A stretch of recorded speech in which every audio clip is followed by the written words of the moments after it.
In the waning years of the Second World War, Hitler ordered his SS members of the Black Sun, along with the Thule Society, to develop new and devastating technologies to turn the tides of conflict back in the favor of the Nazis. Utilizing their scientific and occult knowledge, the SS discovered and contacted an unknown race, the Vril Ya, possessors of an infinite power source, Vril. Utilizing the Vril, the scientists began to develop new weapons. One of these was the Haunebu Project. Theories abound as to what happened next. Did the Nazis join with the Vril Ya and retreat into the hollow earth, or take to the stars? Is the Fourth Reich biding its time to return and bring the world under its sway? Only time will tell. Welcome back. All right, we are all set to get started on our Haunebu II Nazi German flying saucer special thingy. So, as you can tell by now, I'm doing a new type of video just for fun, trying out some different stuff and everything. So, if you like this new style, drop a comment, let me know. If you want me to go back to the old style where, I basically film about 6 hours of me working on something and speed it up into 30 minutes, let me know that as well. But today, we are going to go ahead, and what I'm going to do is I'm going to describe what I'm going to do, turn off the video, go ahead and work, turn the video on, show you some, where we're at, kind of back and forth like that. If I come into something really interesting, like masking the camouflage or something, I'll probably videotape the entire bit of that happening. So what we're going to do is today, we're going to skip over steps 1 through basically 6, and we're going to probably 7, and we're going to concentrate predominantly on the command deck. So we're going to basically do step 8 and step 9, prep everything, all that sort of stuff. Part of the plan is we're going to light all of these. So I've got a lot of holes to drill. I've got some nice fiber optic cable here we'll run, and I got all my lights in today with the transistors and switches and every other doohickey. Now, these are coming from HDA Model Works, and I will put a link to their site in the comments below because they did a really good job. So I've got everything we need to start fiddling around, all set to go there. I've even got some Luftwaffe crew, ground crew, so I got a bunch of these guys that we can use to detail up the diorama and put inside and outside the ship. So, now one of the things I really want to do is I'm going to dress this up a little bit to go with the mythology behind the German UFOs. So I am actually going to paint the Black Sun emblem onto the deck. So what I'm going to do is I'm probably going to go ahead and base coat this black, mask off the symbol, and then go over it with kind of a off-white tile color. So, an industrial tile type color, and then wash it and clean it up, and that way we'll have the Black Sun in black outline painted on the design. I'm also going to use the Vril icon, and that will probably go on the walls, so one of these walls somewhere. And I might even print up like a combat patch or something. I was doodling around with it there, and paint that or put that on the wall as like a poster. So that's the plan.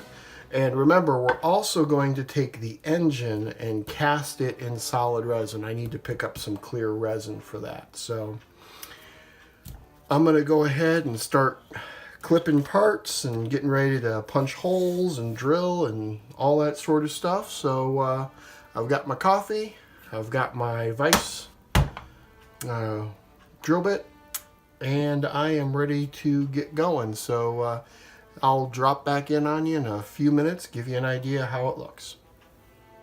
All right, here we go. So what we've got done now is we got the base coat on the saucer floor, on the command deck floor done. So my plan is to let that dry completely, because you want to make sure that your paint is totally dry, 100%, before you put any masking on it. So I'm going to let this dry for about 12 hours at least overnight. So it dries completely.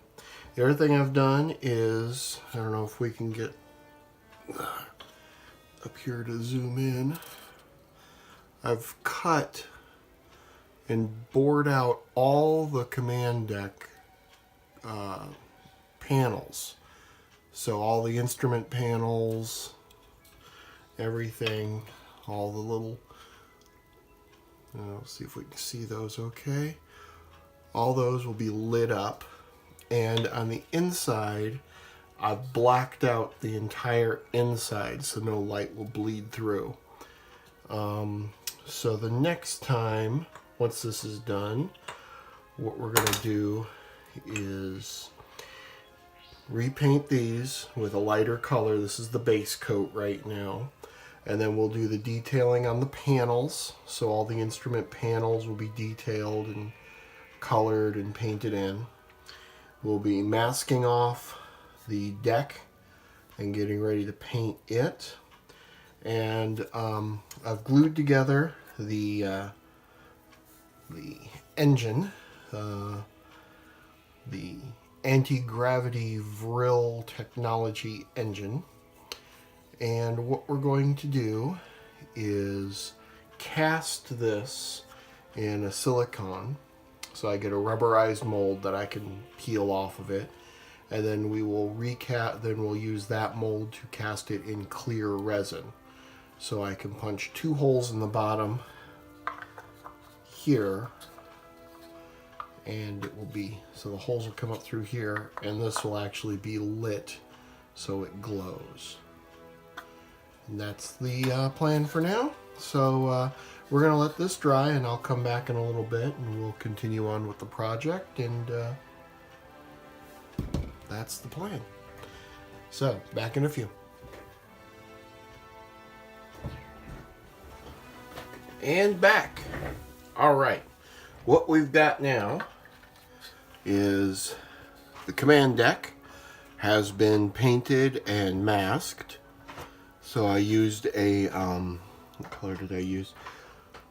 I used a Stonewall Gray from Game Air and airbrushed the entire thing with this gray.